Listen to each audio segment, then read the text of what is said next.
North American ownership in English football. In this case, Welsh football. I'm talking Wrexham. I'm talking about the two high-profile North Americans. One's a Canadian, one's an American. Ryan Reynolds and Rob McElhenney.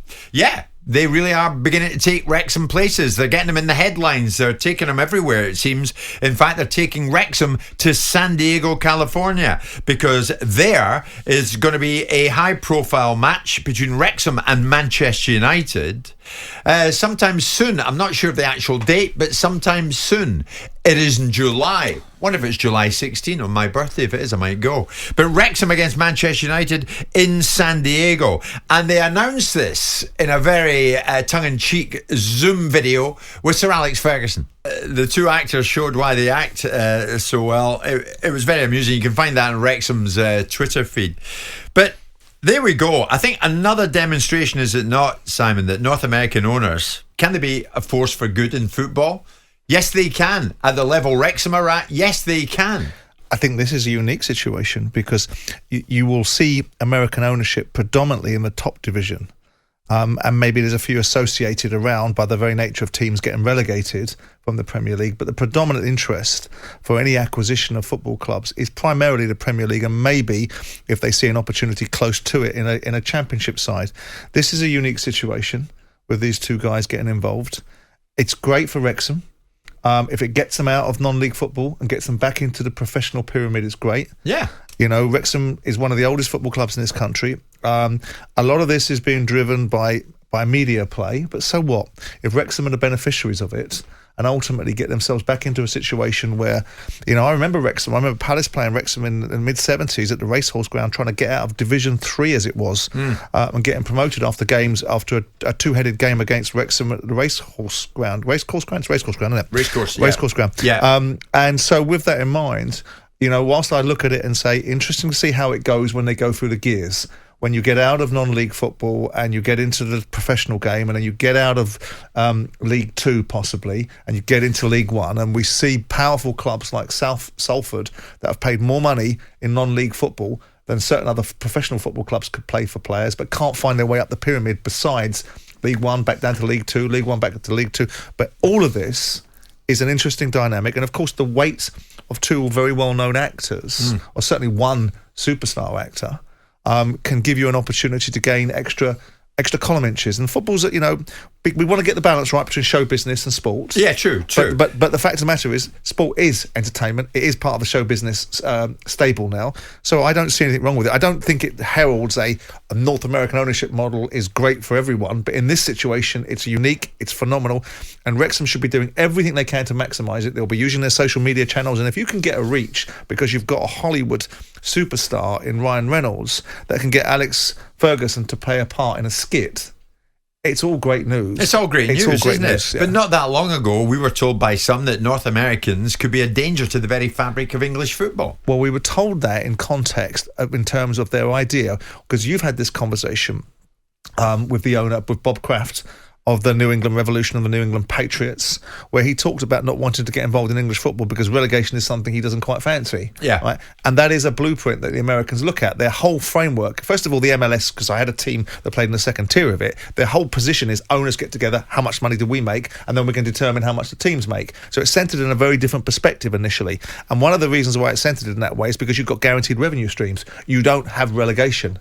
So one of the things that was being characterised, I think, by the Mayor of Manchester, de facto Mayor of Manchester, Mr. Neville, was that there was an argument surrounding the position of if you get a quorum of owners in the Premier League that own football teams that are American, would you find yourself in a situation where the whole structure of English football, which is so unique, which has spawned this wonderful Premier League, suddenly comes under jeopardy? That's the characterisation that people suggested was part of the American ownership model. And I think there's something to be said about that slight concern. I mean, as a previous employer, you like it when people are showing ability to think outside the box.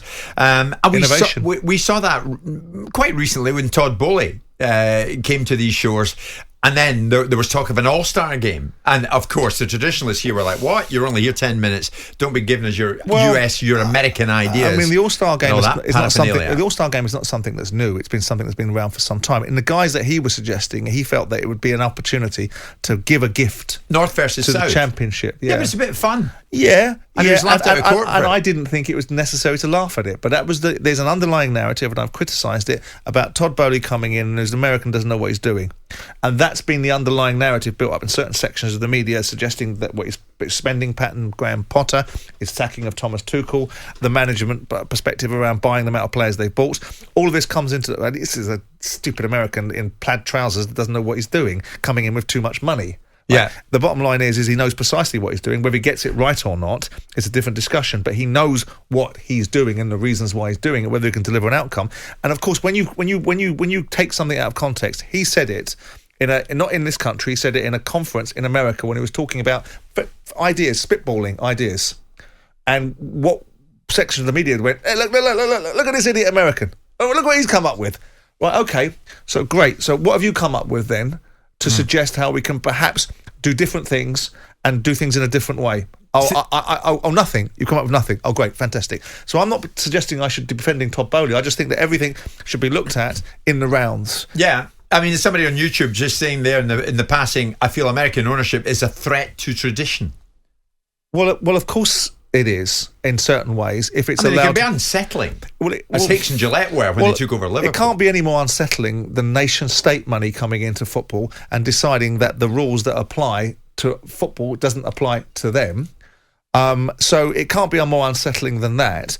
If there is a foolhardy notion that somehow destabilising English football, maybe if the independent regulator comes along and decides that it needs to take 30% distribution from the Premier League and drop it into the Championship, then maybe you'll start to see a different attitude from the Premier League and its American owners, because they'll say, hang on a second, what's the use of an independent regulator when it's making us poorer? I mean, in the case of these two, Simon, in the case of Reynolds and McElhenney, if they weren't there, we wouldn't be seeing National League side Wrexham taking on Manchester United in what will be a sellout at the Snapdragon Stadium. And if we hadn't have seen Gary Neville and the class of 92 and the fella that owns Valencia coming into Peter Lim Salford, then you wouldn't be hearing much about Salford.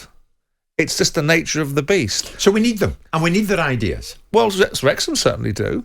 And given the fact that there's an underlying TV connotation behind what's happening to Wrexham, we need to get the balance right between this being a vanity project that has a certain amount of commercial benefit. It's good profile, as you rightly say. Yeah, but then there's a serious business of sport.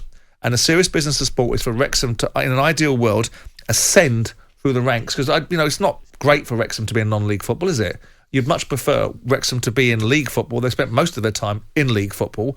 And the fact of the matter is they're not now. So there's been a couple of Hollywood movie stars that have been able to put together a TV deal that in some respects funds the acquisition of Wrexham, will propel it forward with social media connotations. But in the business of football, if Wrexham are going to be a serious powerhouse, that dynamic will have to change from being a dog and pony show to a real, ultimately, functioning football club. But for right now, they've got Sean Harvey involved and people of that nature. Formerly of the EFL. And former of the EFL. I don't think he covered himself in glory there, but that's a different discussion. He knows the football world. He's been around it. He's been the finance director of Leeds and Bradford, so he knows his way around, so he can give them good guidance. So in that situation of getting out of the non-league, which they look like they've got a distinct possibility of doing, back into League One, get out of League 2, if they can get to League 1, then they will see how much the appetite is from these American owners to fund it. But it's about evolution.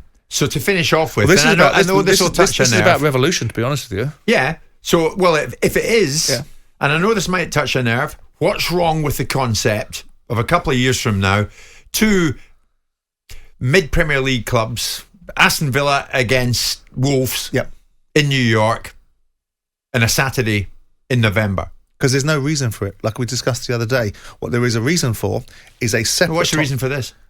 Well, this is a completely different... It's profile. This is... Hold on. You've got a domestic league which is selling itself hand over fist around the world, and actually the overseas deals are bigger now. There is every reason to have a Premier League Cup competition played in America that actually brings something out with jeopardy. But not take a domestic fixture, take it out of the calendar, start to compromise sporting integrity by taking one of these games that means an away game or a home game for a side is disadvantaged, playing it in North America. For what reason? Because La Liga and Serie A are doing it because they don't even have a scintilla of the profile the Premier League has. Yeah. No, do a Premier League Cup that features teams from the Premier League that play for a fourth spot in the Champions League. Then you'll sell it, then you'll generate revenue, and that doesn't affect the domestic competition in any shape or form. July 25th at the Snapdragon Stadium in San Diego, Wrexham against Manchester United. Do you fancy it? Come on, Simon, let's get a hold of Ryan Reynolds and McElhenney. Yeah, we might be up for that, guys. Jim White and Simon Jordan. Monday to Friday mornings from 10 on AM, on DAB, via the talkSPORT app and on your smart speaker. talkSPORT.